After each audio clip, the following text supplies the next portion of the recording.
কে নেতৃত্ব দিবে? তার নেতৃত্ব পেয়ে আমি দুনিয়াতে সুখে শান্তিতে চলতে পারবো, হক পথে চলতে পারবো, হালাল পথে চলতে পারবো। আমি কাউকে ঘুষ দেওয়া লাগবে না, মিথ্যা কথা বলা লাগবে না, মিথ্যে সাক্ষী দেওয়া লাগবে না, কাউকে আমাকে মারতে হবে না, কাউকে দুনিয়া থেকে সরাতে হবে না। একজন রাষ্ট্রপ্রধান অনেক ফোর্সের মধ্য দিয়ে চলাফেরা করতে হবে না, কারণ একজন রাষ্ট্রপ্রধান যখন মানুষের জনগণের হক আদায় করে দিবে, তখন হযরত ওমর ফারুক রাদিয়াল্লাহু তাআলা জীবন দিয়ে তাকায় দেখেন, তার রাষ্ট্রীয় জীবন খেলাফতের জীবন দিয়ে তাকায় দেখেন, রোমক সৈন্যরা গোয়েন্দা বিভাগ যখন পাঠালো, তখন দেখলো যে এত বড় অর্থনীতির শাসকের দায়িত্ব নেওয়ার পাহারা দেওয়ার কেউ নাই, তিনি মালিকে ঘুমাচ্ছেন ঘাসের নিচে শুইয়া, কেউ তার পাহারাদার নাই। এর মানে হচ্ছে যারা জনগণ হক আদায় করে তাদের এরকম ফোর্স লাগে না, তাদের সামনে পেছনে পুলিশ আর্মি লাগে না।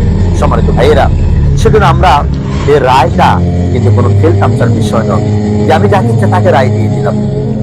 আমাদের দেশের অনেক মায়েরা আছেন, বোনেরা আছেন, ভাইরা আছেন, সাময়িক সুবিধা ভোগ করে এরা জীবনে একটা রাষ্ট্রীয় একটা সম্পদ, এটা রাষ্ট্রকে, রাষ্ট্রের 18 কোটি জনগণকে নিরাপত্তার অবস্থান থেকে অনিরাপত্তা অবস্থা তারা ঠেলে দেয়। কি দিয়ে? 500 টাকার বিনিময়ে, 1000 টাকার বিনিময়ে। অথবা যদি আমার দল ক্ষমতা চায়, আমি এলাকার ইউনিয়নের একটা সভাপতি হতে পারবো, চেয়ারম্যান হতে পারবো। সেজন্য